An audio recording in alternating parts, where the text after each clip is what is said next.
Hi guys, welcome to MKDS. இன்றைக்கி நம்ம என்ன பார்க்க போகிறோம்னா, ஒரு ஈவினிங் ரொட்டீன் போடலான்ட்டு ஃபோன்லாம் எடுத்துகிட்டு வந்தேன். எங்கே நீங்கள் கமலியும் மகதியை காணும்னு நீங்கள் கேட்காதீங்க.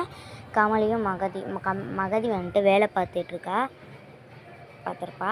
அப்போ வந்துட்டு இந்த காட்டிருக்கேன் பார்த்தீங்களா, வேலை பார்த்துட்ருக்கா. ஹாய் சொல்கிறாங்க. கமலி வந்துட்டு ஹோம்ஒர்க் பண்ணிகிட்ருக்கா. நான் அப்படியே சும்மா ஈவினிங் போல் அப்படி வரலாம் அப்படின்னு பார்த்தோம்.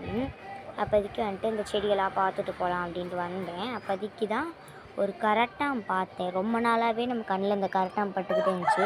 அந்த கரட்டான் பண்ணுற வேலை தான் இதெல்லாம். இங்கே பாருங்கள், இலையெல்லாம் எவ்வளோ கடிச்சு வச்சுருக்கான்னு. அவன் பண்ணுற வேலை தான் எல்லாமே. அப்படியே அந்த இதை கரெக்டானையும் வாங்க பார்க்கலாம். ரொம்ப அந்த மல்லிகைப்பூ வந்துட்டு அது இலை இது பண்ணியிருக்கு, அதுக்கு பிடிக்கல போலக்கு. அதனால் அது 4 இலையை கடிச்சிட்டு அப்படியே வச்சிருச்சு. அந்த கரெக்டான பாருங்களே, அது வந்துட்டு வயிற்றுக்குள்ளே 2 முட்டை வச்சுருக்கு. 2ல் நிறையா இருக்கும் போலக்கு. அது வயிறு வேற வீங்கிருக்கு. அதை பார்க்க தான் இது பண்ணோம். பாருங்களே, இப்போ ஜூம் பண்ணி காட்டுறேன் பாருங்கள். பார்த்தீங்களா, ஜூம் பண்ணி காட்டியிருக்கேன். பார்த்தீங்களா வயிற்றுக்குள்ளே 2 முட்டை தெரியுதா வயிறு வீங்கியிருக்கா. அது முட்டையா இல்லை வேறு எதுவுமா அப்படின்னு தெரில. பாருங்கள், நல்லா பாருங்கள், நிறைய முட்டை வச்சுருக்கோம் போலக்கு.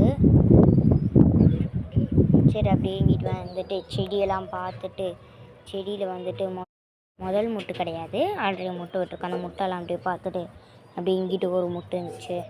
அப்படியே அங்கிட்டு போய் பார்த்தோம்னா மல்லிகைப்பூ வந்துட்டு இந்த இதான் ஃபஸ்ட்டு முட்டை. அதுவும் அந்த பெரிய முட்டை தான் ஃபஸ்ட்டு முட்டை போலக்கு. இதில் கிட்டத்தட்ட ஒரு 5 முட்டை இருக்குது ஒரே அதில். இந்த முட்டை தான் நல்லா பெருசாக இருக்குது. அதோட பூ வந்துட்டு காம்பு சின்னதாக இருக்குது, பூதாக இருக்குது. அப்புறம் இன்னொரு முட்டை, இந்த முதல் காட்டின முட்டையோட அந்த முட்டை ரொம்ப சின்னது. அது வந்துட்டு விரிஞ்சிருக்கு. அதுக்கப்புறம் அங்கே பார்த்தா யதார்த்தமாக பார்த்தா ஒரு பூ பூத்தி வந்துச்சு. அந்த பூ ரோஸ் தான். நல்லா எவ்வளோ அழகாக இருக்குது பாருங்கள்.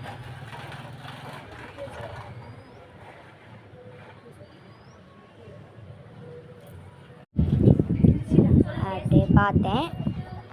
அந்த ரோஸ்மே ரொம்ப அழகாக இருந்துச்சு. அதை பறிக்கலான்னு பார்த்தோம். சரி, எல்லாத்தையுமே பறிக்கிறோமே, அந்த ரோஸ் மட்டும் அது ஒன்று மட்டும் இருக்கட்டும் அப்படின்ட்டு அதை விட்டுட்டோம். ஓகே கைஸ், எல்லாருமே நம்ம சேனலை லைக் பண்ணுங்கள், சப்ஸ்கிரைப் பண்ணுங்கள், ஷேர் பண்ணுங்கள்.